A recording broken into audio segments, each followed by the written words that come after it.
Today I will be reading a poem entitled Nature.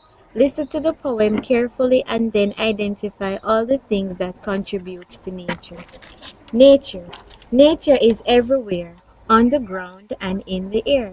We can find nature in trees and feel the pleasant breeze. Nature is so beautiful, especially the flowers which are colorful. Nature can be a lovely thing like hearing a hummingbird sing.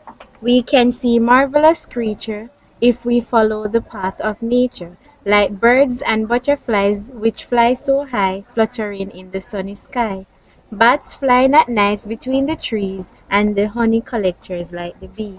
We can find very less nature in our world today. As trees are getting cut day by day, So we who appreciate nature more than ever can help by stopping this disaster to occur.